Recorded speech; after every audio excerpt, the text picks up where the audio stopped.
G'day, I'm Sarah Williams, romance author and independent publisher at Serenade Publishing. Today I'm chatting to Joanne Dannon, successful indie author. Thanks for joining me today, Joanne. How are you? Hey, good, thanks, Sarah. Thanks for having me on your vlog. It's lovely to No, meet no worries. So, can you just give us a little introduction and tell us about your author journey so far?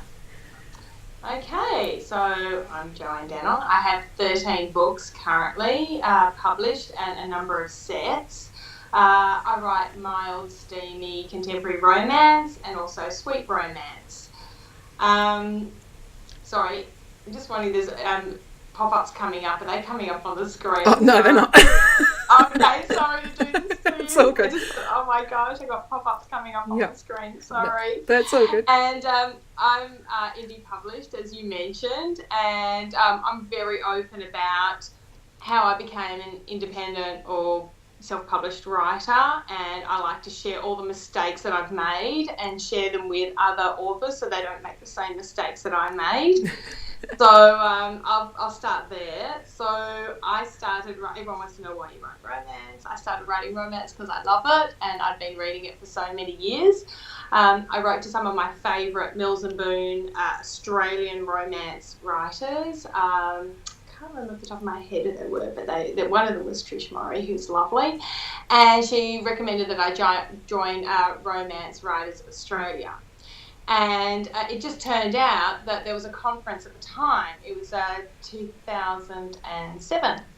So I went along to my first conference and I found my tribe. I was so happy. I just found these amazing authors. It was actually funny that I turned around and said hello to the person next to me, who was Rachel. It turned out to be Rachel John. So that's how we became friends. And I just met all these amazing authors and people whose books that I'd read, I was meeting them and, just learning my craft. So I went to conferences every year after that and did some more learning and read every how-to book and just kept writing and submitting. And unfortunately, all my books at that time were being rejected. And I was aiming for the line that I love the most because I really wanted to write for Mills and Boon, which is their Presents line, or their Sexy in Australia. And every book was being rejected that I was writing. And I had an epiphany a few years after all these rejections, and I realised that I had to write something else. I was writing for the wrong line, and that's why I was being rejected. So I wrote a book with a hero who could sing and dance like Michael Bublé, because I love him. And at the time, I was being mentored by Melanie Milburn, and she said to me, no one is going to buy your book. No one wants a superstar. And I went, okay, but I really love him and I want to write this book. And I felt that I'd found my voice instead of forcing my voice to go into these books that were being rejected. So I wrote the book, and of course, no one wanted it because I didn't want a superstar. And then I ended up writing a series. So there's now 4 books in that series, and the first book is published. It's Kisses Under the Spotlight.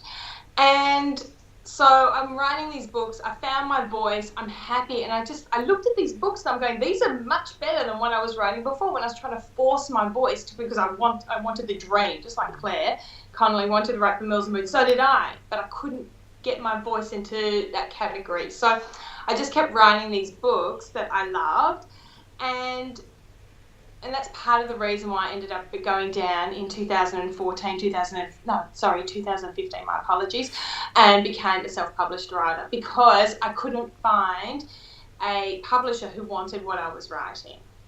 Excellent. And I think you can definitely tell that it is your voice in your books and you're not conforming or anything like that. It's you.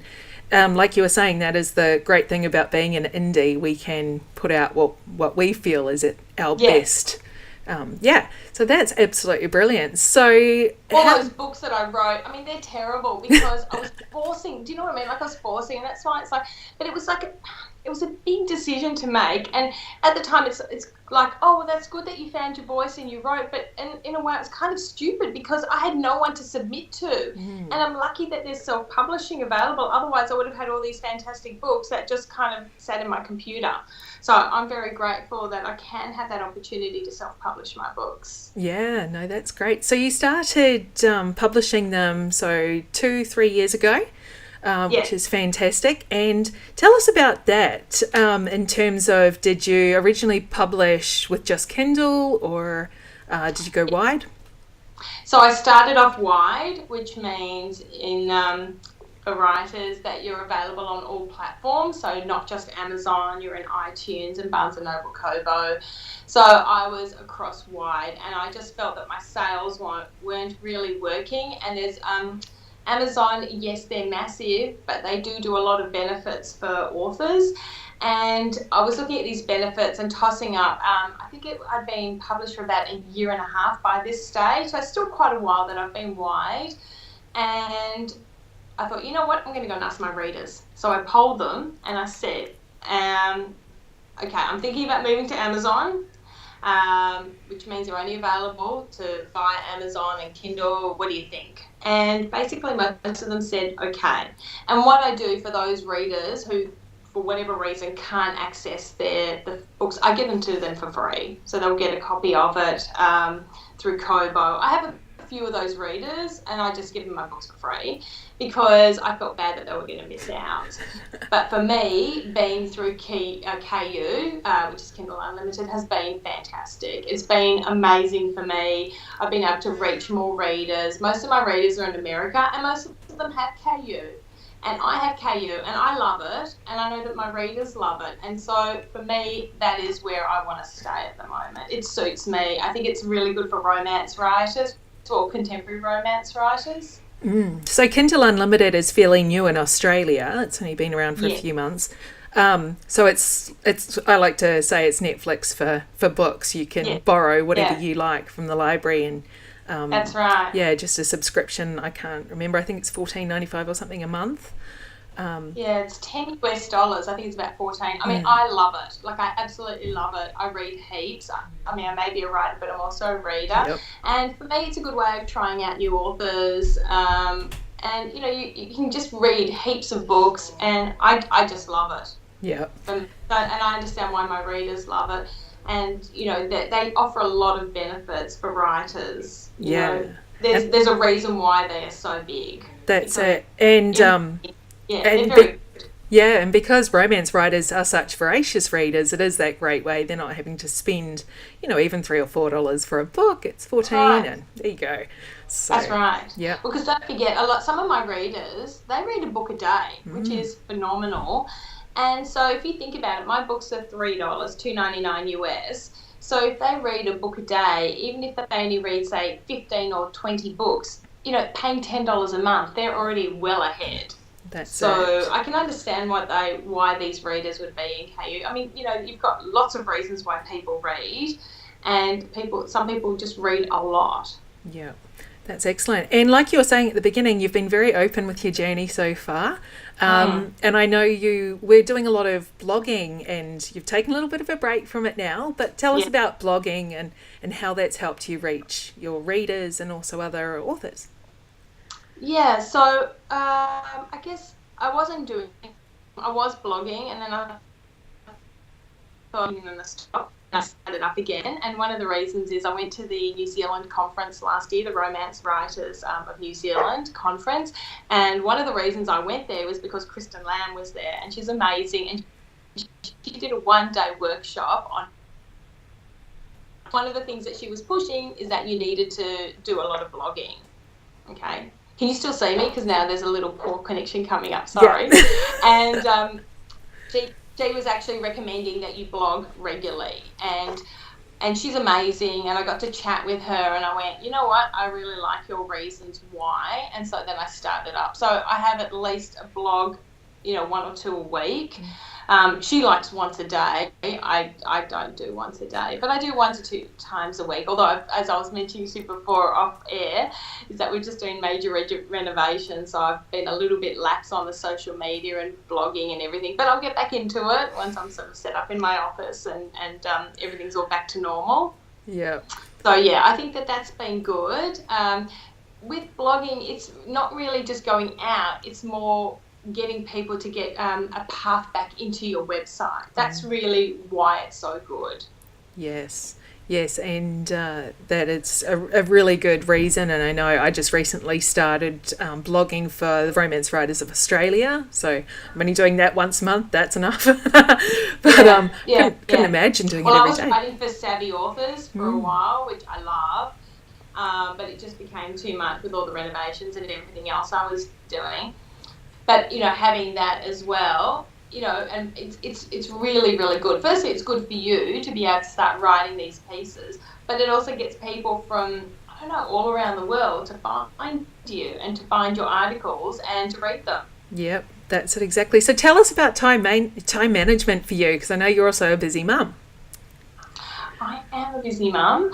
So I usually get up quite early in the morning. I'm up usually around 5 o'clock. I work from about 5:30 till about 7. Then I get my boys ready for school. They're off at 8 o'clock, and then I do a little bit more work. I try to fit in some exercise every day. I do help out at my son's school. I have a husband who travels a lot and is away a lot. So, it's just very, very busy. And I do like to try and spend time with the kids. So I probably could write a little bit more. But I've decided, for the time being, I really want to spend time with the kids while they're young. And I also do some charity work. So I try to fit it all in. I don't write every day. I do something for me, this is a business. Yeah. So I'm on Facebook every day, but that's also looking at my writing friends. I do a lot of group promotions. I send out a newsletter every week. I know a lot of people don't like newsletters. I'm very pro newsletter, and that takes me a good 1 to 2 hours every Monday morning, my time, which goes out to the US. It works at the times really good. It arrives Sunday afternoon, their time. And all of that takes time. Yeah. And working with other writers and that. So I don't just write. I do a lot of, as I said, this is a business. I do a lot of group promotions. I promote other writers. They promote me. That all just takes time. Yeah, that's it, exactly. Yeah. Brilliant. So tell us about your books. You've got a couple of different series. Yep.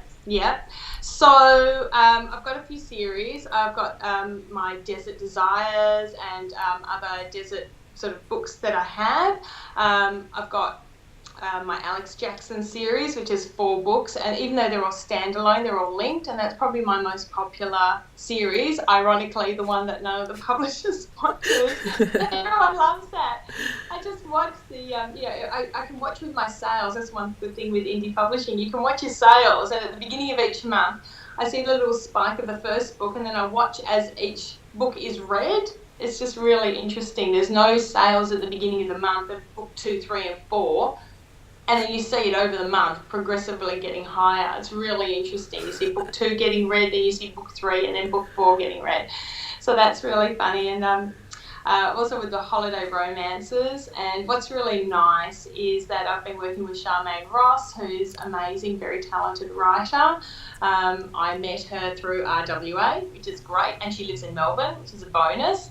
So we catch up, and we've been doing holiday romances together. So we do a Hanukkah Christmas romances, and there doesn't seem to be anyone else doing it, which is nice. Mm-hmm. And so I do the Hanukkah, she does the Christmas, and we link the characters together. So it's a lot of working together, but it's so much fun, and I really like working with her. And the readers really like it, so that's been good. And I've just done my latest book, which was supposed to be a standalone. And then so this one was left at the altar.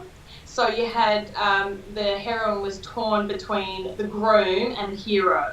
And most of the books that I've read in the past is that the groom that she's going to marry turns out to be a cheater, or he's doing something bad in his life. It's almost like justification why she goes off with someone else. Mm-hmm. And I went, that's all of those books always work that way. And I thought, you know what, I want to do something different. And I made it so hard for myself. So I had the 2 brothers as both being really nice guys, and her being torn between the 2 of them. I made it really hard, and it was actually a very hard book to write. But I'm glad, because in the end, I love the book, and the readers really like the book. And it was supposed to be a standalone Valentine's Day romance. But then everyone wants to know what happened to the groom. I'm like, nothing. It's the end of the book. There's nothing happening.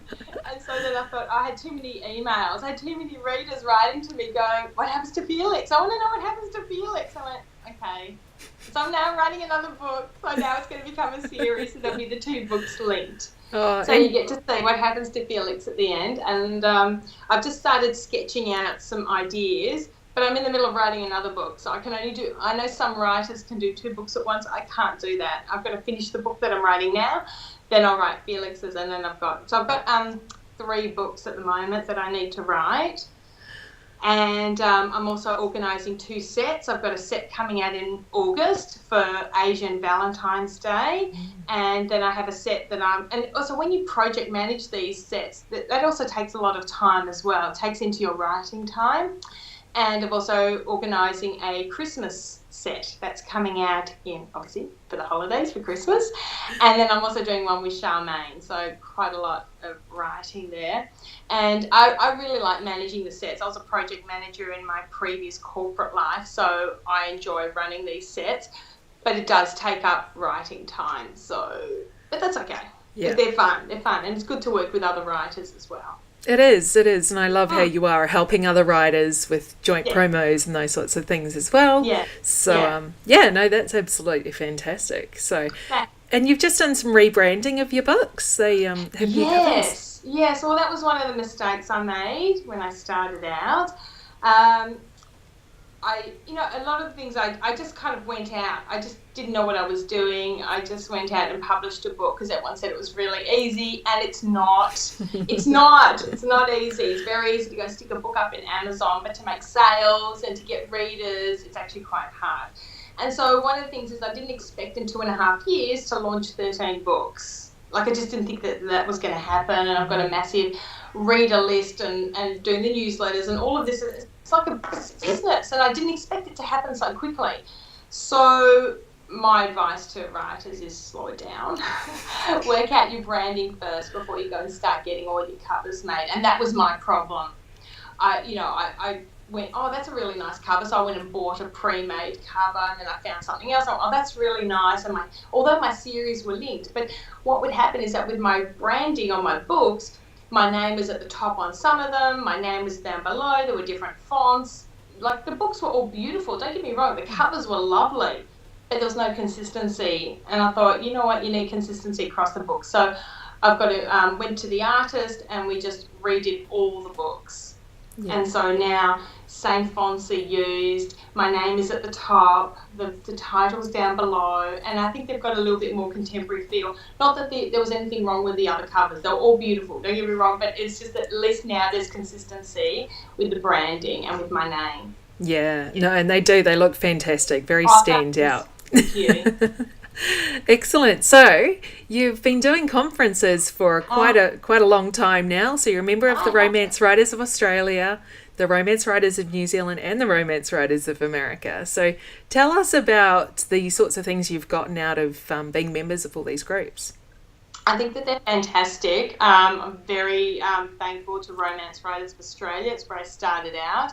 I was also running the CRIT Partner program for a number of years, and it was actually really good because then I got to meet a lot of writers that way, which was really, really nice. But I think going to the conferences is really important because you still need to learn your craft. I mean, you can read heaps of books, and if you turn around, like over there on my shelf, I've got something like 20 books or something, and I've read them all, and I still use and I do reference them. But, going to conferences is an opportunity to meet people.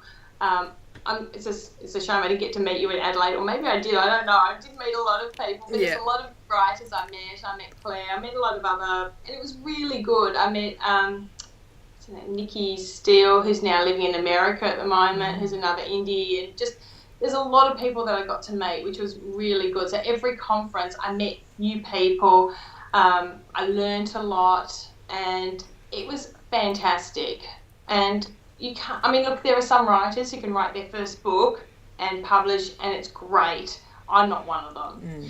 And it just took time. And also, as I was explaining at the beginning, I had to learn my voice and work out where I sort of would fit in, because I was trying to put myself, because I just really wanted to write for Mills and Boon and write for this Presents line, but my books didn't fit there. And actually the line that it does fit into, they've closed down, which is a shame.